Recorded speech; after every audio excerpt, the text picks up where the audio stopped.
对姐要不手别中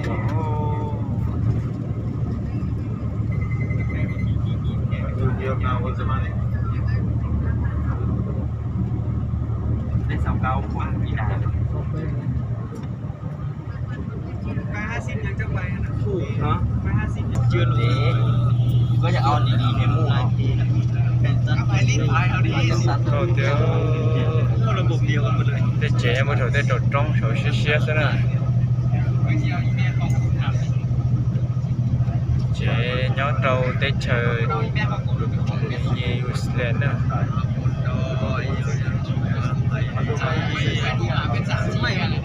อันเซ็กชื่ออีกวันนึงเลยอีดานเขาเด้อสมสังหวนแววสวรรค์หรือว่าเซ็งจื้อเก่งกือลือส่งตัวย่างเล่งเปล่าเราเก้ามาเดี๋ยวเราเก้าอ่ะพงเจอคำล่ายับเพชรสวรรค์จัวย่างจัวจ้างเก๋เก๋อีว่างเก๋เอาไปชมเก๋พรนรนเซ็งย่างมีลูซี่ฟ้าย่างไม่จะย่างจะยิงพาบอยว่างแม่ละฟุ้งว่างเหรอแม่โอเคเนาะครบบอกอีดานเขาเนาะครบบอกสาวเก้าคนฮะโอ้โหดูก็เดียวมองไปเดี๋ยวนึงเลยมองสองตัวมาน้องก็เตะเยอะเจ๊รอน้องก็เตะดูหางไม่หายแล้วเลยเตะตรงอ่ะพอเจ๊ตรงรอเสือแล้วจ่อไรอุ้นหน่อยเดี๋ยวเจ๊ต้องตัดตาให้เยรูซาเล็มเนอะรู้เมืองอยู่ว่าชื่อนั่นเนาะเลยเยรูซาเล็มน้องก็เที่ยวนี่วะเสาย่างเหรอเสาย่างเล่นเอาภาษาไทยเสาย่างคือเสาฮะเลยเล็กเสาเลยมาแท็กซี่หรอหลวงพ่อเทียวมาเก็บเงินมีแต่ซื้อบ่ได้เงินบ่เก็บได้เฮ้ย35เด้อ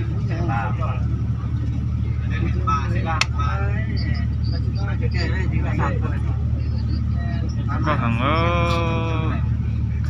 giờ rong sai tiếp theo sẽ chờ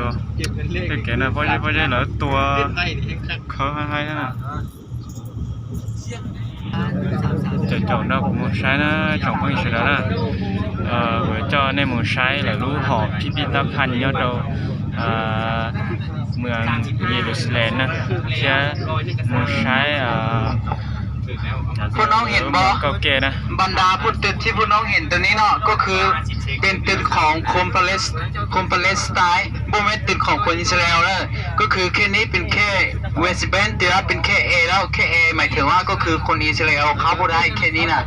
ธรรมดาก็คือคนอิสราเอลบ่มีสิทธิ์เข้าได้เพราะมาเป็นแค่ของคนปาเลสไตน์นั่นน่ะบรรดาพุทธตึกที่พวกน้องเห็นนี่ก็คือเป็นของคนปาเลสไตน์บ่แม่นของคนอิสราเอลของคนยิวปาเลสไต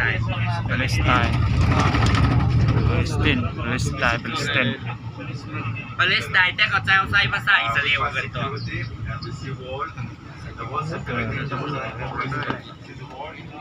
นั่นแหละดันนะกลัวประเทศเขาดิใคร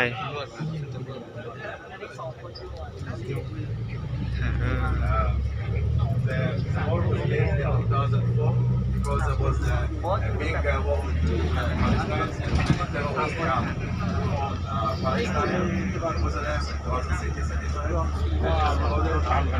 của nó là chỉ có số thầy giáo giờ chế phòngคุณน้องเห็นครับ คุณน้องเห็นกำแพงบ่กำแพงตัวนี้เป็นกำแพงเขาสร้างเครื่องปี 2014 เนาะก็คือเขาป้องกันพวกก็กันไล่นั่นแหละ กันไว้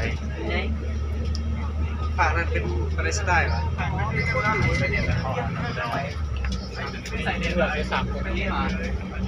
เดี๋ยวชิถามใช่ให้ โอ้ยหลวงพ่อเตียว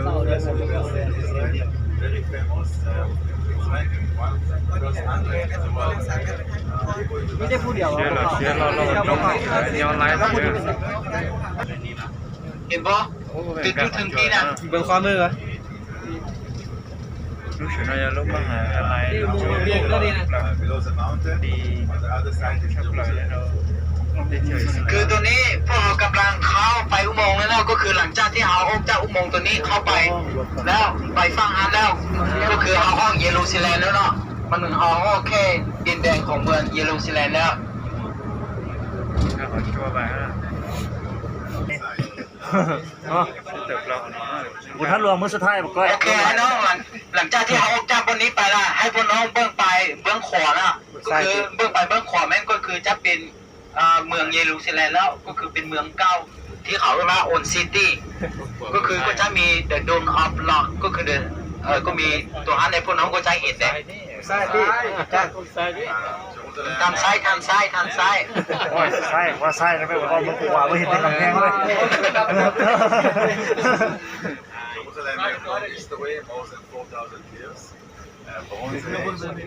ท่านนี้ก็จะเที่ยวชิดต่อเลย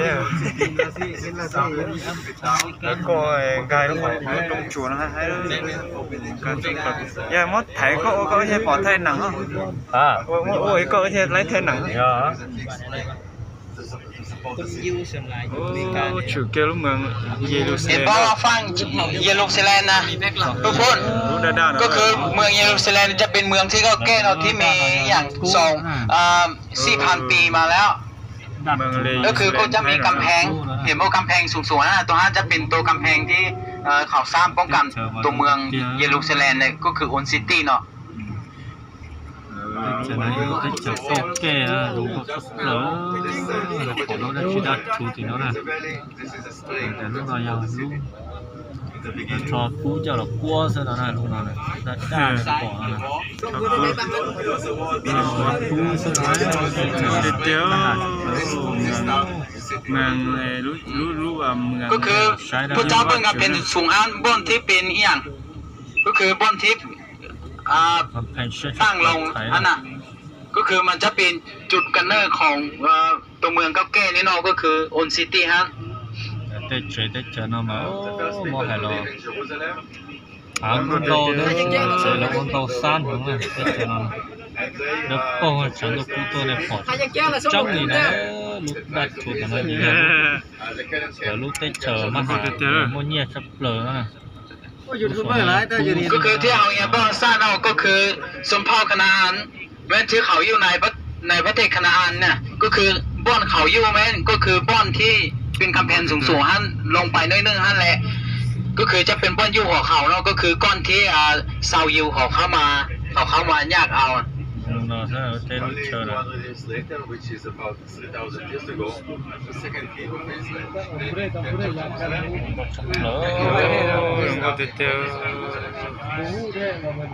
ก็คือกษัตริย์เดวิดเนาะกษัตริย์เดวิดจะเป็นผู้มา